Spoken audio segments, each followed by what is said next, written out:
Get out because I'm moving in with my family. Jeff pointed at us, loudly declaring while my in-laws were giving instructions to the movers.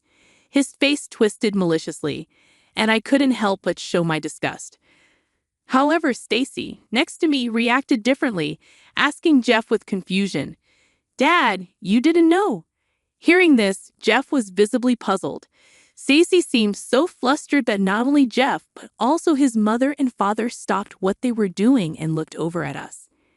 Nicole continued to give instructions to the movers, seemingly uninterested in the situation.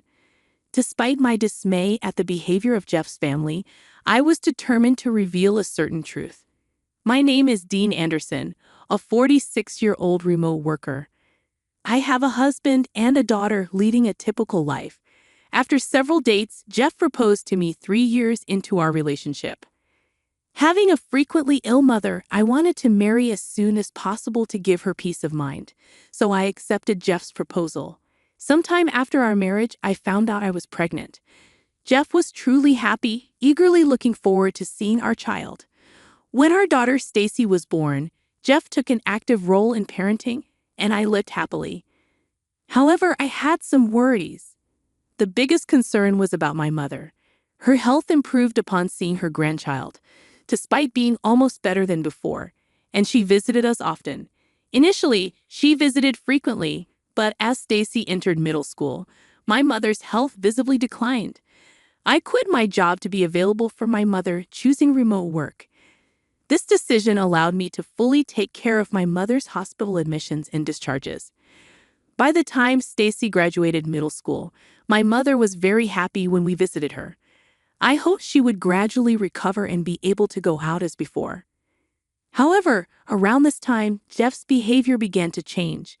Initially, he was willing to help with my mother's care, but lately he had become grumpy, complaining that I wasn't paying attention to him. "Going to your mother's again? You don't care for me when I'm tired from work, but you always look after your sick mother." He would say such incomprehensible things, and even when Stacy and I tried to appease him, he strongly rejected our efforts. Worried about both my mother and Jeff, Stacy took over caring for Jeff. "Mom, leave Dad to me. You should go to Grandma sooner," Stacy said with a smile, and I always relied on her. One day, while living this way, I received a call from my sister-in-law, Nicole. "You've been neglecting my brother lately," she accused out of the blue, making me stare at my phone screen in surprise. I pondered if there was a mix-up, but Nicole's name was clearly displayed on my phone screen. Confused by the baseless accusation, I could only deny it. "It's been a while, Nicole. What's going on all of a sudden?" "I haven't been neglecting Jeff," I said, clueless as to why Nicole would say such a thing. "Don't play dumb. I've heard it from my brother lately. You've been neglecting the house to care only for your own mother. Can you still proudly call yourself a wife?" Nicole accused, and I was baffled. I had been focusing more on my ill mother lately, but I never thought Jeff would tell Nicole about it. However, I wasn't neglecting our home. Stacy helps with the household chores when she gets back from school, and I manage both my work and my mother's care along with the housework.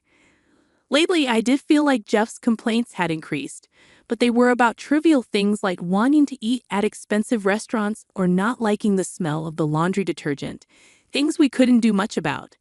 I was not neglecting the household chores.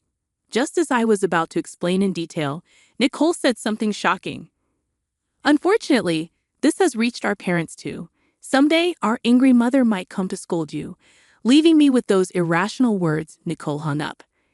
Immediately surprised by the unexpected turn of events, I was speechless until Stacy spoke to me. "Mom, I'm home. What happened? You look stunned." Regaining my composure, I told Stacy, who had just returned from school, about the conversation. Stacy, too, was shocked and incredulous. Sighing in disbelief, she said, "Hey, Mom, there's something I've been thinking about for a while. Can I talk to you about it?" Nervously, I nodded to Stacy's serious request. Listening to Stacy's concerns made me feel truly disheartened. During a period filled with Jeff's nonsensical complaints and Nicole's harassing calls, my in-laws finally took action. One day after visiting my mother, I came home to find my mother-in-law cooking in the kitchen. Entering the living room, I was so surprised that I dropped my things and just stood there staring at her. Noticing me, my mother-in-law frowned and approached. "Oh, you're back. How's your mother?" "Well, have a seat." Feeling her irritation, I had no choice but to follow her past me to our living room sofa, where I received a lengthy lecture. Initially, she scolded me for my attitude towards Jeff and berated me for neglecting my household duties and making my husband do chores. However, I noticed some inconsistencies in her lecture and corrected her. "Mother, there are some misunderstandings. I have never made Jeff do the household chores. In fact, Jeff hardly helps at all. Embarrassingly, it's Stacy who helps me out." Hearing this, my mother-in-law suddenly stood up, pointed at me, and started shouting. "Do you think that lie will work on me? Are you saying that child is lying to me? What a terrible daughter-in-law. That's enough." With her face red with anger, she stormed out, leaving the stove on and everything behind like a tempest. I hurried to turn off the stove, so I couldn't chase after my mother-in-law. That day, Jeff was in a strangely good mood, almost unnervingly generous. He kept cutting me off every time I tried to explain. I attempted to initiate a conversation, and Stacy also appeared perplexed by the situation. We decided to remain silent and observe, not wanting to upset Jeff. For a few days, Jeff continued to be in a good mood without any issues.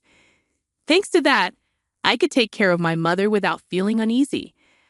However, a few days later, my mother quietly passed away. Despite being engulfed in sadness, Stacy and I managed to get through the funeral and then spent some time sorting through my mother's belongings at her house.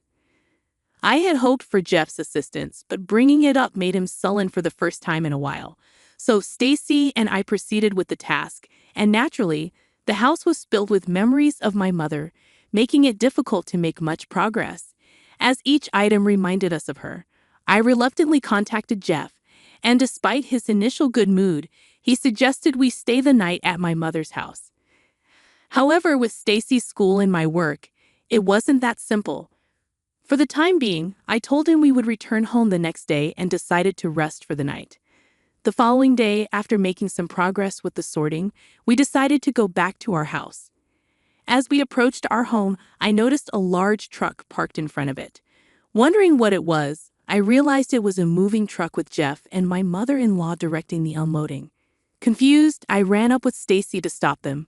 Jeff stepped forward, puffing out his chest as he noticed us. "You're back already. It's too late for you to return now. I'm moving in with my family, so you two need to leave," he declared loudly with a malicious twist to his face.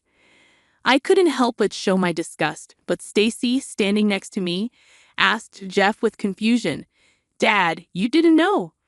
Jeff was visibly puzzled, and Stacy's words caught the attention of not only Jeff, but also his mother and father. Despite my dismay at the behavior of Jeff's family, I was determined to reveal a certain truth. "Forgotten, this house is mine," I asserted confidently. The in-laws were shocked, and Jeff began to panic, turning pale. Even Nicole, who had been giving instructions to the movers, stopped and confronted me. "What are you talking about? There's no way you could afford to build such a fine house." Now it was my turn to respond with confidence. "Thank you for the compliment. This house was built by my father, and originally it's my family home." "That can't be true. This house is so beautiful. It looks almost brand new," Nicole exclaimed. "Does it look that way?" "Thank you, Mother. My mom renovated it for us as a wedding gift. Jeff should know about this," I said, attempting to clear up the confusion. It could have easily slipped his mind. But this house is naturally in my name, and the renovation costs were covered by my mother. She moved out happily to an apartment so that we could live here contentedly for a long time. Jeff and I went to express our gratitude to my mother and even discuss the possibility of living together. However, Jeff, who tends to forget things that don't suit him, appeared to realize that his plan had failed. Just as I was about to speak, Stacy began to share information she learned from the inheritance process. "Grandma left a lot of assets for me and Mom. But it's not money. It's things like land and apartments that can't easily be converted into cash." Upon hearing this, Jeff turned to his parents with shining eyes, and Nicole raised her hand in joy. Wait a minute. I had no idea your mother had so much wealth. You never said anything about this when we got married. Jeff's outburst led his family to start complaining selfishly. What's that? Isn't that like marriage fraud? That's terrible. You intentionally kept quiet because you didn't intend to give Jeff any of the property. What a greedy woman. From the conversation earlier, it sounded like only you two would inherit everything. My father-in-law, who noticed the most crucial part, looked at us, and I nodded clearly while explaining the situation. Yes, the inheritance is divided between Stacy and me only. Jeff gets nothing. We found the will while sorting through the belongings yesterday. Hearing this, Jeff's family turned red with anger, especially his mother, who was the most furious. This can't be allowed. We'll get a divorce, and then I'll make sure to get compensation from you. As his mother screamed in anger and frustration, I accepted her reaction without hesitation. Yes, I agreed to the divorce. The moment I agreed, his mother turned around and ran off, presumably to the city office, which is probably close by, to get a divorce form. Deliberately not stopping her angry departure, I watched her leave. As I watched his mother head to the office, Jeff grumpily asked me, "Hey, what are you planning to do now? Are you talking about the divorce or where you will live?" Jeff almost snapped at me, but I looked up at the house indifferently. "This house is actually already on the market," I said, surprising Jeff. Confused by my words, Jeff looked puzzled, exchanged looks with his father, and then looked back at me. He didn't seem to understand what I meant, which was to be expected. While spending another night at my mother's house, there was no way Jeff and his family could have imagined that I was selling this house. Facing the puzzled expressions of Jeff and his family, I once again spoke up with confidence. "I've always felt it every time you treated me terribly." I found myself questioning why I had chosen to marry Jeff. I had endured it for Stacy's sake, but even Stacy reached a breaking point, expressing that she couldn't tolerate it anymore. Confronted with this shocking truth, Jeff's face turned pale, and he looked at Stacy. In response, Stacy met Jeff's gaze firmly and voiced her thoughts. "Dad, you always said it was sad to be ignored as the head of the house or to be belittled after coming home tired from work. But don't you think there's a reason you're treated that way? Why don't you realize that you're neglecting and belittling us?" Stacy's pointed words left Jeff speechless. As I thought that he might just silently sign the divorce papers and sulk away, Nicole blurted out something shocking. "If I knew it would come to this, I wouldn't have bothered with the renovation." Everyone present was taken aback by this sudden confession. Looking at Nicole all at once, I was surprised.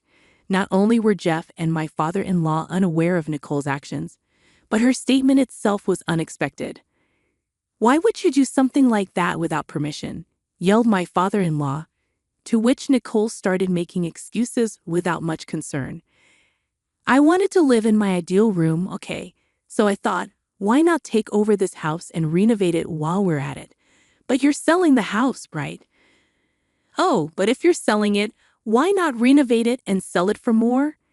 Nicole's nonchalant and cheery demeanor as she said this made Stacy and me sigh. Not only were we dismayed, but Jeff and my father-in-law felt the same, with Jeff clenching his fists in suppressed anger. Finally, unable to tolerate Nicole's recklessness, Jeff began to yell, "Excess! Even if it's going to be sold or become ours, you should have told us first. We were preparing to move.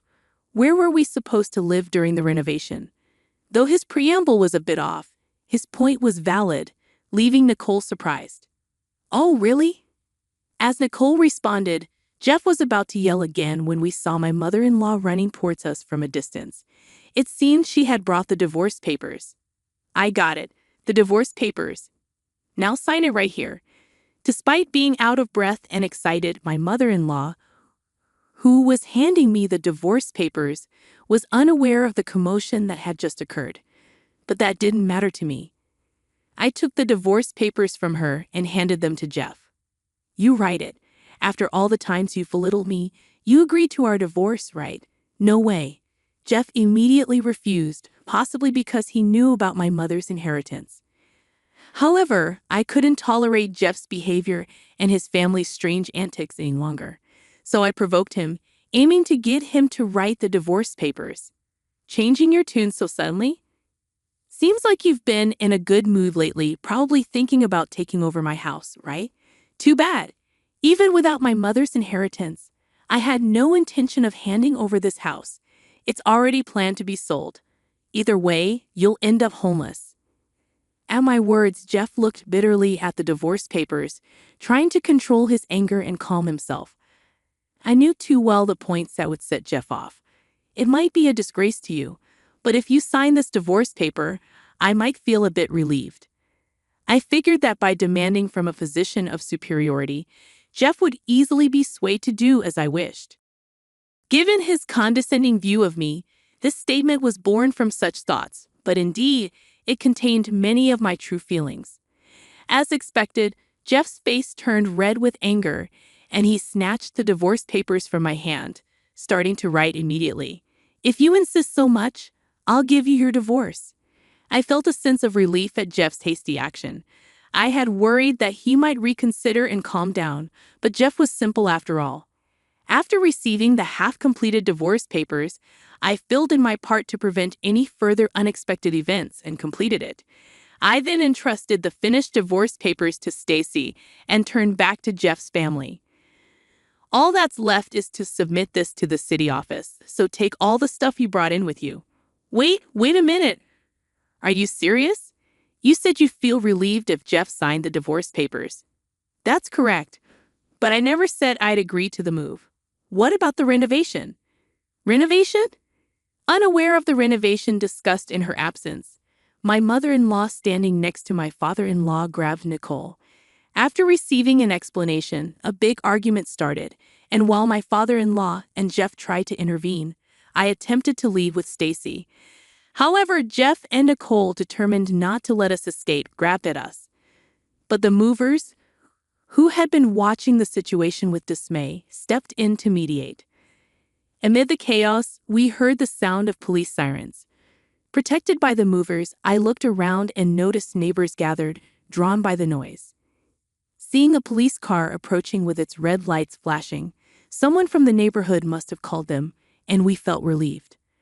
But that relief was short-lived, as Jeff's entire family seemed about to attack us. Just in time, the police intervened, and we were safe. Despite being stopped by the police, Jeff's family's commotion didn't cease, and another officer had to escort us into a police car to calm the situation.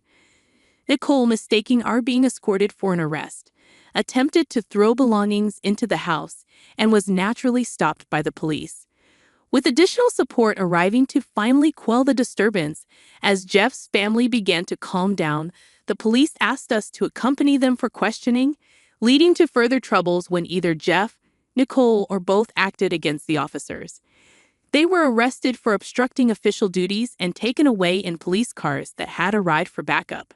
Jeff's parents were also scolded by the police and taken to the station for questioning. From the police car, we observed the entire ordeal, providing a brief statement. Eventually, Jeff and I officially divorced. The process, initially resisted by Jeff even after signing the papers, was prolonged. However, thanks to a mediator, we were able to finalize it smoothly. Soon after, my house found a buyer, securing the money from the sale. Despite Nicole's push for a renovation, the house had already been renovated when my mother passed it down to me, and a buyer quickly appeared. Afterward, my in-laws were not prosecuted, but they couldn't return to the house I inherited, having sold their own house in anticipation of moving into mine.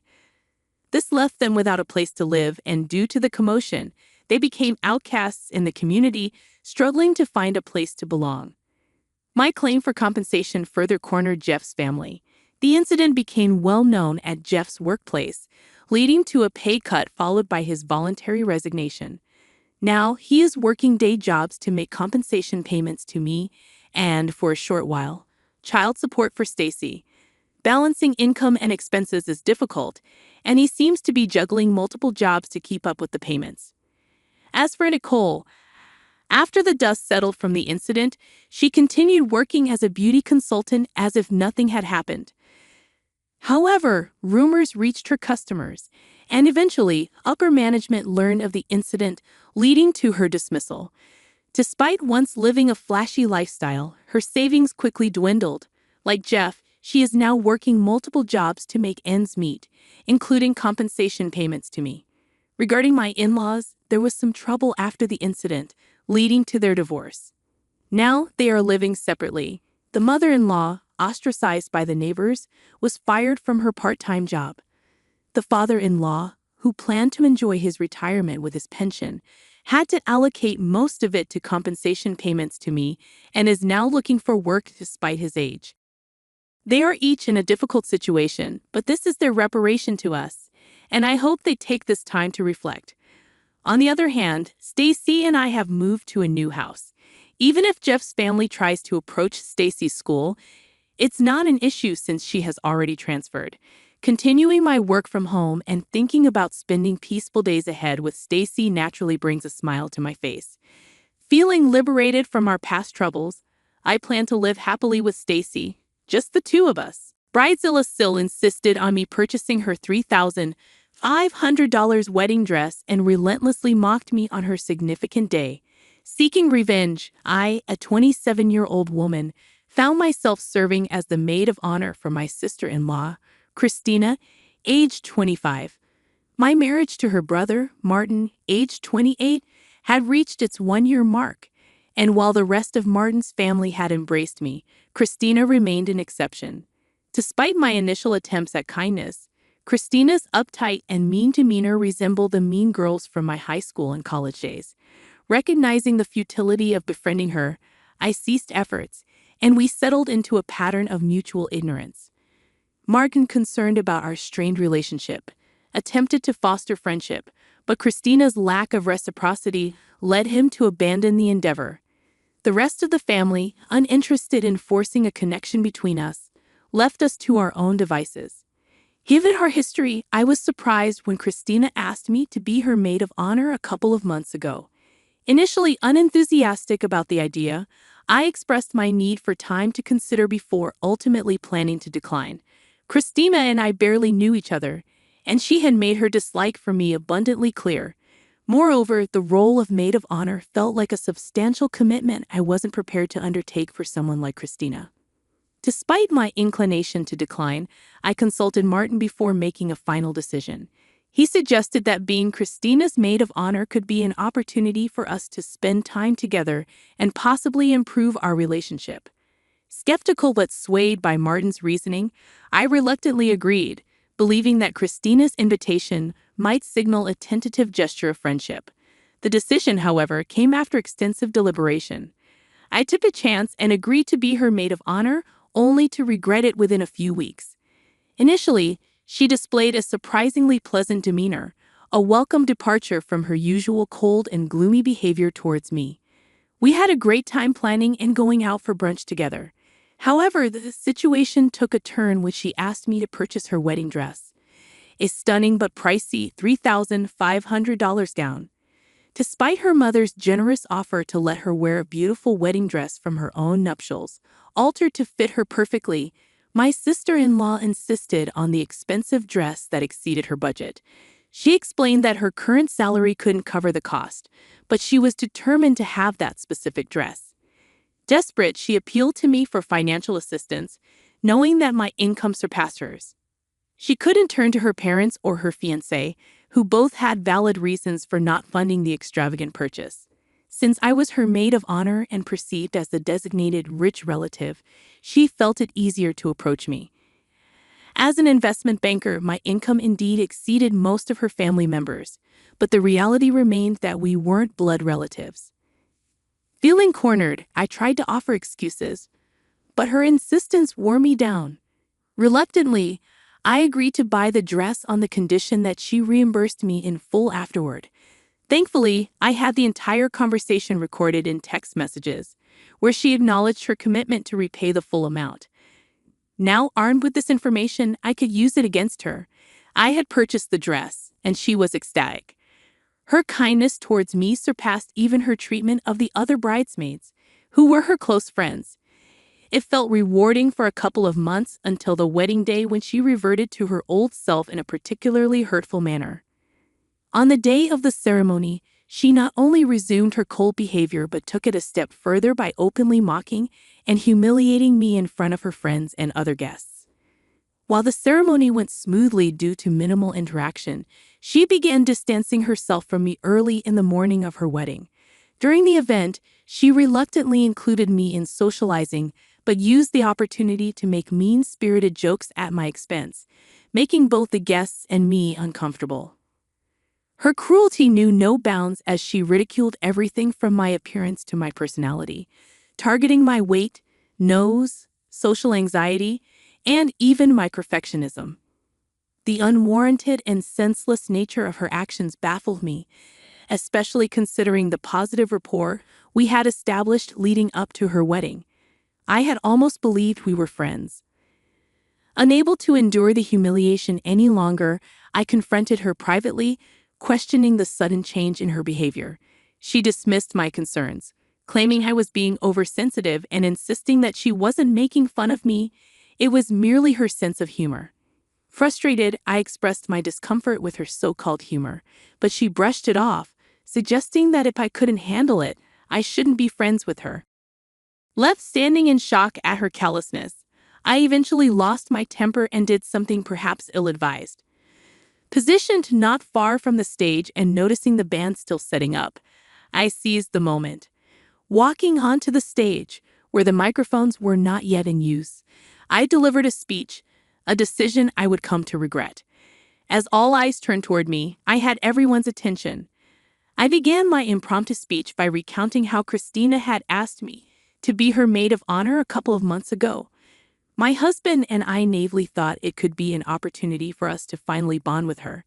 I highlighted Christina's initial coldness and my hope that this role could lead to a genuine friendship. However, I soon realized that Christina, despite the temporary warmth, remained impossible to befriend due to her unpleasant nature. Bringing up the incident where she begged me to buy her wedding dress, I expressed my suspicion that she only asked me to be her maid of honor to secure the dress. Given my higher income, she likely endured niceties for a few months to ensure she got the dress she desired. As I spoke, I noticed the power to the microphone had been cut, prompting me to shout my speech. Security started making their way through the crowd towards me.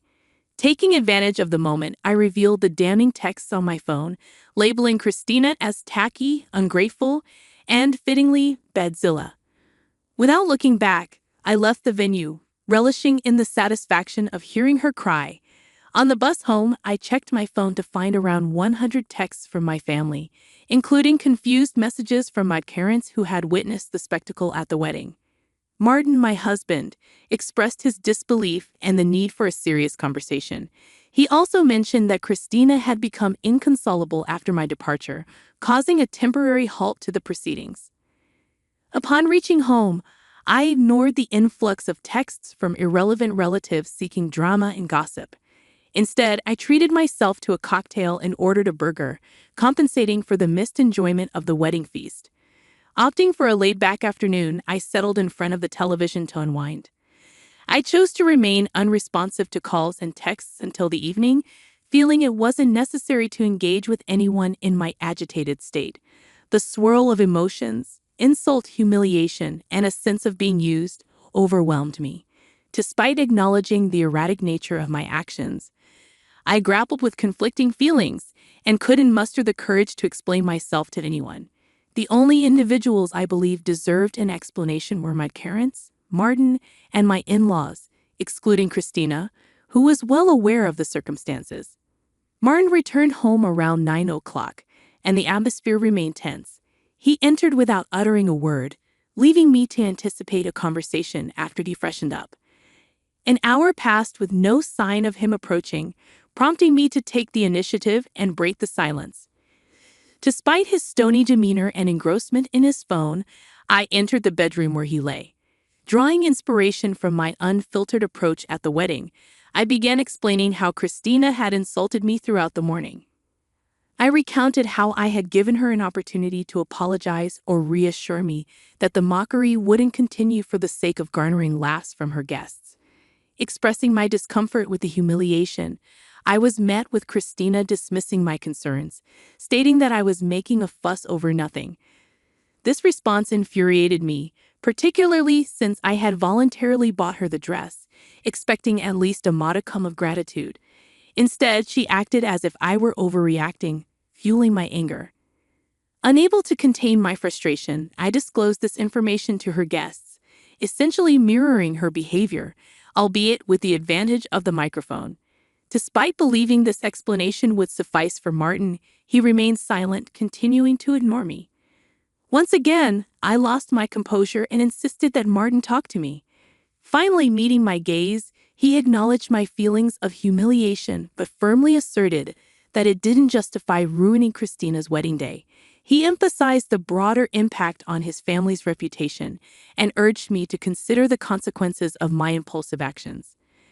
According to him, my behavior was unacceptable, and my reaction, regardless of Christina's actions, was deemed worse. Martin contended that I had better alternatives to address the situation but had chosen an unhinged path for petty revenge. He explained that until I apologized, especially to Christina and his family, he couldn't engage with me in the same way.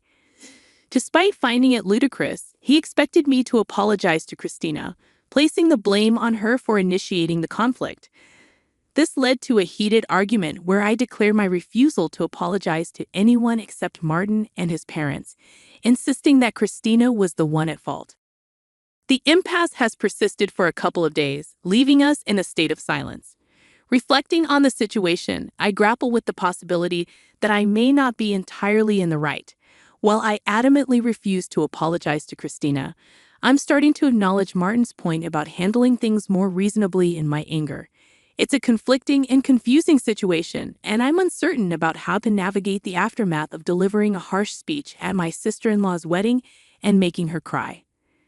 Update 1. Some of you have inquired about whether Christina reached out to me post the wedding debacle. To clarify, no, she hasn't, and neither have my in-laws. I want to make it clear that I don't understand why Christina dislikes me. Contrary to popular belief, we hadn't met before I started dating Martin, so there's no history that could explain her intense dislike. I'd like to emphasize that I wish nobody judges Martin and my in-laws solely based on this incident. They are genuinely wonderful people who have always treated me well. Despite the current rough patch, they've been loving, especially Martin, who is standing up for his family. I haven't decided whether his actions are right or wrong, but he's not being cruel or harsh. This disagreement won't break us, so please refrain from suggesting divorce. Thank you. Update 2. It's been a challenging week since the wedding. Martin and I didn't speak for the entire week, but today I decided it was time to address the situation. Acknowledging my mistake, I apologized to Martin during dinner for my behavior at the wedding, recognizing the significance of the family event I disrupted. I expressed my intention to talk to his parents and make amends, understanding they didn't deserve the fallout. However, I reiterated that I wouldn't apologize to Christina due to her unpleasant demeanor. Martin was silent for a moment but reassured me that I didn't need to apologize to her. He was just upset the other day. He acknowledged the unfairness in his previous stance, expressing it with a sense of exhaustion. Martin opened up about the challenging time he had faced, dealing with backlash from almost everyone in the family. Despite being the person he wanted to confide in, I wasn't available, making it a miserable week for him too. He shared that his parents were furious with me, cautioning against an immediate apology to them due to their current anger. He vented his frustration about uncles, aunts, and other relatives who, for no apparent reason, had been commenting on me derogatorily in the family group text. Martin revealed he had distanced himself from the group, but his parents continued to send those hurtful texts, emphasizing the family's negative sentiment towards me. Surprisingly, he advised me against apologizing to Christina, recognizing that her actions had provoked my response. Despite my willingness to apologize to the family, he asserted that I owed no one an apology. According to Martin, these people were selfish, and the incident had revealed their self-centered nature. He disclosed his futile attempts to reason with his parents and family members, asserting Christina's role in instigating the situation. However, they refused to listen, dismissing my perspective and labeling me a psycho. Martin knew that any apology from me would only lead to further humiliation, and he was determined not to let that happen. While still maintaining that my actions were not okay, he stood by the belief that Christina was not as innocent as portrayed. He advised against apologizing to anyone, emphasizing that I shouldn't apologize to his parents even for the sake of my conscience. I decided it would be more effective to address the situation when they were more receptive and open to it. If I approached them now, it would likely be futile. In a way, it turned out well for both of us. While not perfect or ideal, at least I was able to relieve my conscience with Martin. Ultimately, what matters most to me is my husband's opinion of me. Everyone else can go to hell. Update 3. Hey everyone! I know many of you have been seeking an update, but honestly, not much has changed since the last one. After Martin and I reconciled, I stopped worrying about his family's opinion of me. Martin received a promotion at work, so we decided to take a vacation to de-stress. Regarding my own parents, I explained the situation, and they were okay with it. They're just happy that Martin and I are getting along. Christina and her parents haven't reached out, and I believe it's for the best. My in-laws chose their daughter's side, and I respect their personal choice without holding it against them. Update 4. It's been a month since my last update, and today I received a refund from Christina. It was surprising because I had almost forgotten about her and the wedding debacle. She texted me revealing the real reason behind her dislike. It turned out to be as trivial as I expected. Her friend had a crush on Martin, and when he introduced me to the family, her friend got heartbroken. Christina blamed me for it. I don't see how any of this is my fault, but Christina needed a reason to dislike me, and she picked that. Now that I know the reason, which seems quite silly, I'd rather not have known it all. I shared this revelation with Martin, who mentioned he always had a hunch, but never saw her friend as anything more than his little sister's best friend. Even if I hadn't been in the picture, they wouldn't have gotten together. Anyway, it's over now, and I don't have to talk to Christina ever again. I received a shocking revelation at my workplace. My daughter, left in the car, had passed away. The news came abruptly from a police officer, leaving me in a state of distress. Frantically, I hurried to contact my mother, who was supposed to be watching over my child. Thankfully, she assured me that everything was fine. My daughter was currently enjoying a snack. Relief washed over me momentarily, but it was short-lived. The penetrating gaze of the police officer raised suspicions, making me realize a hidden truth.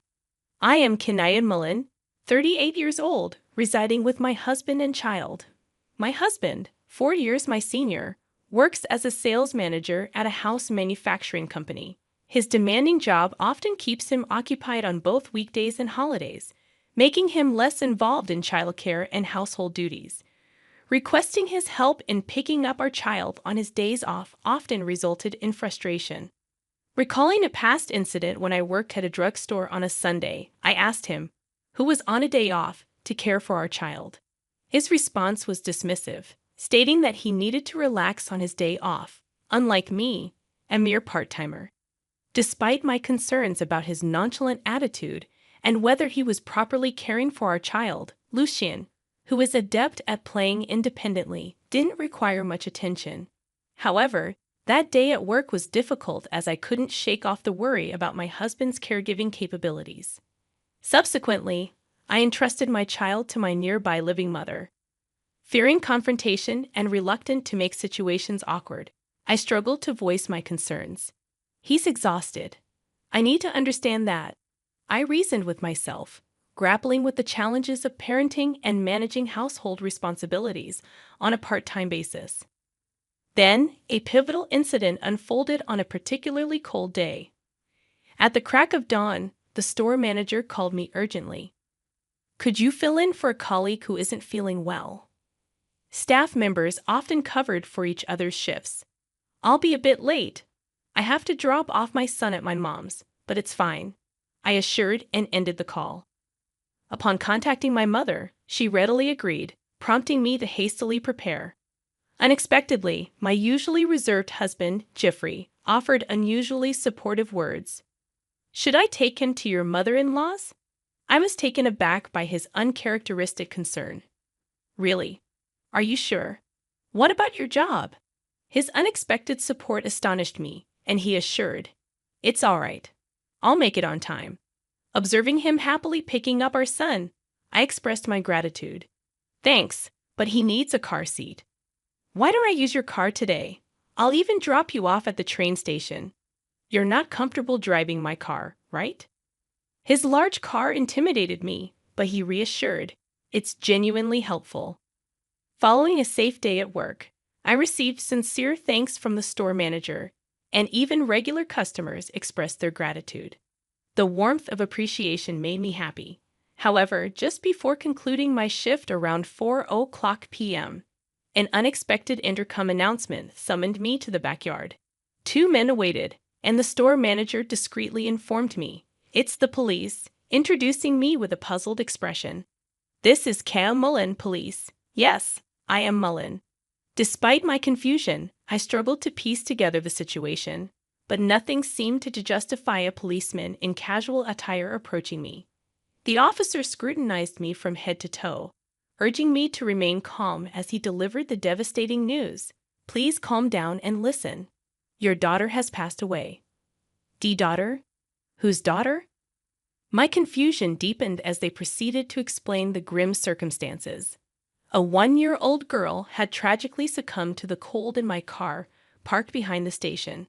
The police, treating me as a suspect, detailed how the adjacent car's driver had discovered the distressing scene, prompting an ambulance call that proved too late. Only then did I realize I was under suspicion for creating the tragic situation. Wait a second. I don't understand what you're saying. I have a son, and my mother is with him today. Yes, I'll cooperate at the police station.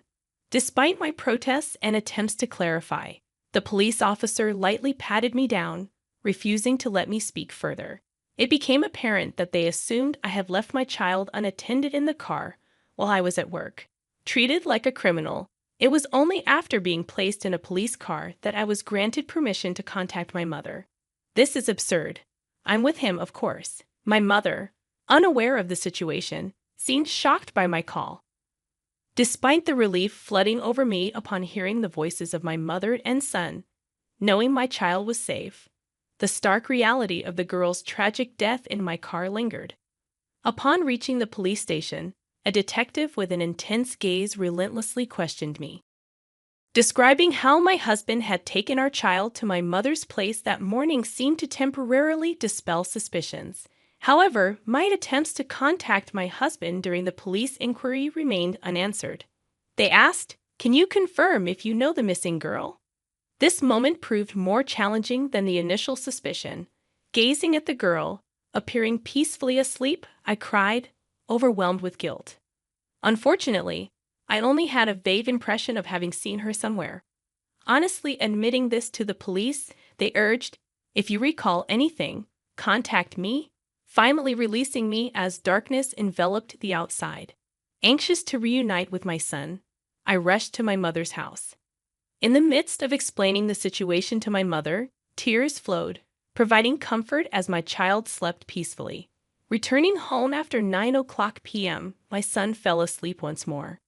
I attempted numerous calls to my husband, who remained unresponsive.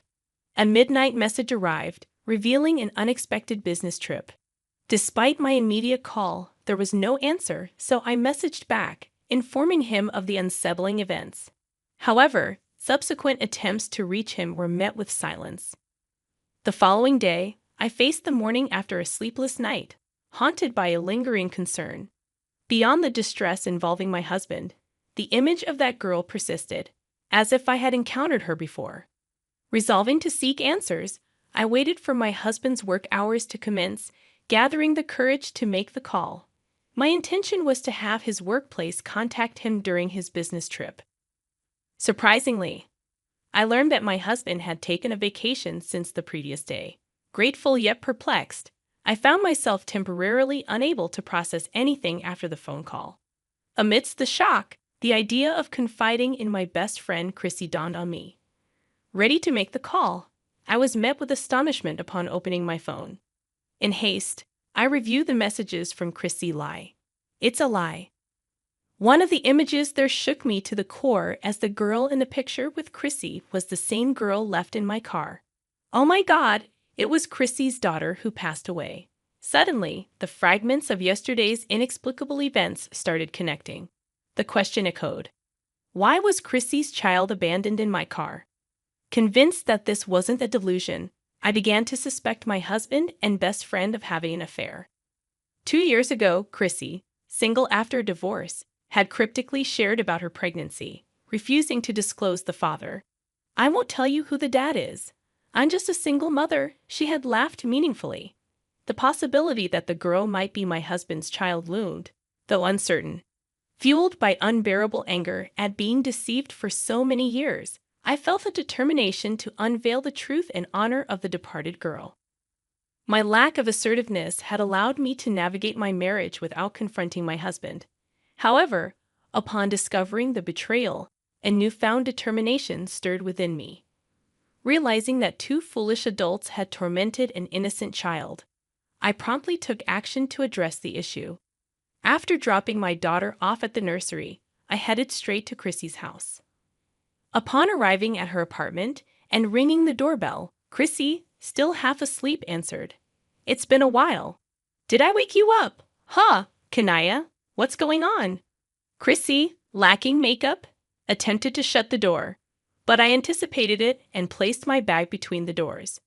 There's Jeffrey too, right? Let's talk, the 3 of us.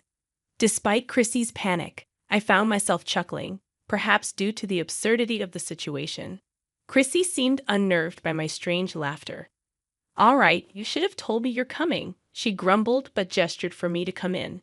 Navigating to the back room, I heard my husband's voice calling out in surprise. What, Kenya? He was still in bed. However, his surprise was short-lived, and by the time he joined us in the living room, he seemed prepared to face me. Well, you've already found out, he nonchalantly remarked as soon as he saw my expression. Chrissy, who had been visibly upset moments ago, was now grinning behind my husband. Can you not make fun of me? I have something I want to ask. Oh, I'm scared. Despite the urge to scold Chrissy for her unserious demeanor, I suppressed it. I assume you've already been informed about her daughter. If you know that, why are you 2 here? Why haven't you gone to pick her up? It seemed they anticipated that I would be contacted regarding Chrissy's daughter. I couldn't fathom their actions, wondering just how much they knew about the situation. Give me a break. The police are taking care of that kid right now. She didn't even realize her child was missing and was shockingly optimistic, I learned, feeling disheartened by her ignorance. Simultaneously, I decided to unveil the truth after listening to their version of events. How did this happen? We were surprised too. There were a lot of people around when we returned to the parking lot. Oh yes, some people are just so dramatic, they casually remarked, delving into the details of the previous day. My husband, on vacation, had initially planned to spend time with Chrissy. However, Chrissy's child complicated matters when they tried to enter the hotel in front of the station. That's why he parked my car in a lot and went to the hotel with her child still inside. As I learned of this impulsive decision, my jaw couldn't help but drop. When I exited the hotel and returned to the parking lot, the police were surrounding my car. He even saw the ambulance and thought it was a bad situation, so he ran away. In a typical scenario, one would be concerned about the child's safety, but they interpreted the situation in their favor. I'm dismayed to hear that she's relieved to be free from taking care of her child, under the protection of the police. How long has your relationship been going on? I confronted them directly, urging them to share their side of the story. You're insensitive, Kaya. Right after I got divorced, it's been 4 years. I gave her some advice during her divorce, and things happened. It's a common pattern, I guess. Back then, I had suspected my husband of having an affair. Pregnant and anxious, I chalked it up to overthinking. I was astounded that my best friend was involved. So you're the father of Chrissy's child. Unlike my son, my daughter is cute. My husband candidly admitted, almost as if he aimed to provoke me. He confessed to the spontaneous idea of using my car, considering that Chrissy lacked one, and using my car with a child car seat would make outings with all three of them more convenient. Then you should have divorced me and married Chrissy, I retorted, feeling like our time together had been wasted, placing the blame squarely on my husband. Yet again, he made an absurd claim. If you do that, my company will find out about the affair and the child. It'll hinder my promotion. The idea of sacrificing our relationship for such reasons filled me with disgust towards my husband. Kenya, that's not all. Chrissy, standing beside him, condescendingly laughed. Jeffrey told me his wife is a submissive housekeeper who doesn't talk back, allowing him to do whatever he wants. I questioned. Okay, but were you okay with that? You have kids too. I pondered while Chrissy burst into laughter. Ha, I'm sick of marriage. I just want financial support for my living expenses. Oh yes, unlike Kaya, Chrissy costs me a lot. She's high maintenance. Ha ha ha. My husband and Chrissy, speaking openly, seemingly treated me as if I were invisible. Faced with their selfishness, my patience neared its limit. Anyway, what's our plan now? You can't escape this. I subtly directed the conversation. Is it that much of a trouble, Chrissy? Go pick her up. Then we got caught, so I have to pick her up. But the police will be mad at me. Yeah, she's not old enough to come home alone. So far, they don't seem to care about her child even once. And when they speak, it's all about their own worries. Enough is enough. There's no room for sympathy. Finally, I decided to reveal the truth. Honestly, I'm dumbfounded. Both of you only think about yourselves. Oh, what do you want to say? My husband glared at me, but I remained unfazed. I'll tell you the truth. Your daughter passed away yesterday. She was left in the car in the middle of winter, I revealed, watching as their eyes widened, and they screamed. Poor thing. I can't imagine how cold it was. Oh, you're lying. Your shallow actions have cost the life of a young child. Chrissy pointed at me, shouting angrily. It's all your fault, Kaya. Chrissy, you can't be mad at me. Why don't you reflect on yourself a little? I retorted. Shut up. It's your fault that you married Jeffrey. I don't understand what Chrissy is saying. When she introduced him to me, I wondered if Chrissy was delirious because of the shock of losing her child. When I'm having a hard time with my divorce issues, you can't get married to show it off to me. It's not supposed to happen. It's your fault. What are you talking about? You got divorced because of your own infidelity. It's your fault. No, it wasn't supposed to be like this. Chrissy, who started crying, continued to blame herself, saying, I should have been happier. On the other hand, my husband attempted to make excuses in front of her sobbing. Oh, it's none of my business. I was just going to have an affair from the beginning. It's too late. Chrissy's child doesn't really know I'm the father, does she, Kenya? We're not divorced yet, are we? Saying that, he approached me. I brushed his hand away and uttered in the lowest voice possible, Coward, don't show up in front of me again. Ignoring their ugly argument, I slipped away to the police. 2 days later, a call from the police informed them that the surveillance camera footage from the parking lot was the deciding factor, leading to their arrest. Both of them would now face justice properly. Their actions had set them on a long and arduous road filled with thorns. Meanwhile, I started to live a peaceful life with my mother and son. At the suggestion of the drugstore manager, I ended up working as a full-time employee. The unexpected restart of my life filled me with excitement.